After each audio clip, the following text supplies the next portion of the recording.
لپردو څنګه ګیله وکړو په ظلمونو باندې چې خپل مو مالګې دوړوي په پرهرونو باندې لپردو څنګه ګیله وکړو په ظلمونو باندې چې خپل مو مالګې دوړوي په پرهرونو باندې.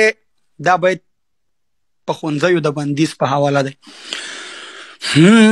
د نړۍ خلک به په کمه سترګه ګوري موږ ته،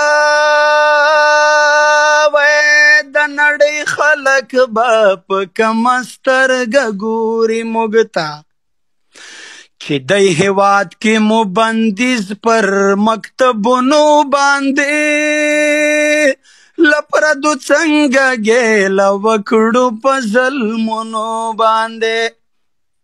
دا هغو خویندو ته ډالۍ دی څوک چې په مړوندونو دا شعار لیکي چې مقصد د نجونو زده کړې د مقصد ازادي شي. وایي د وطن پیغلې مو آخر دی حتی ورسېدې، وای خدایا د وطن پیغلې مو آخر دی حتی ورسېدې، د بېوسۍ شعار لیکي پر مړوندونو باندې لپردو څنګه ګیله وکړو په ظلمونو باندې. دا باید بیا ټولو افغانانو ته ډالۍ دی. وایي که راویښ نه شوی نو دا واورئ را روان نسل به، که راویښ نه شوی نو دا واورئ را روان نسل به، قسم په خدای لاړې در توکړي په قبرونو باندې چې خپل مو مالګې دوړوي په پرهرونو باندې. خدایه و موږ ته لا وطن هغوی دوزخ جوړ کړی، خدایا و موږ ته له وطن هغوی دوزخ جوړ کړی، څوک چې میندې ستا په حورو جنتونو باندې لپردو څنګه ګیله وکړو په ظلمونو باندې. او دا به خو درې رنګه بیرغ تړلی دی. وایي وطن درې رنګه بیرغ دی ځکه نشي زغمی،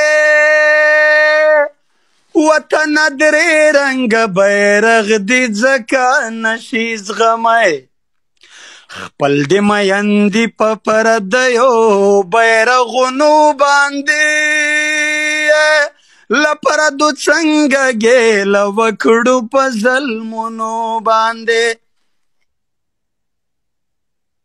او ګیله منا لارو بر افغانان نه ویښېږي، وای خدایا یہ ګیله منا لارو بر افغانان نه ویښېږي، که ورته مړ شي په نارو او په شعرونو باندې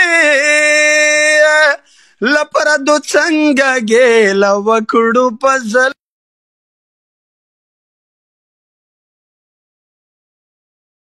ظلمونو باندې چې خپل مو مالګې دوړوي په پرهرونو باندې.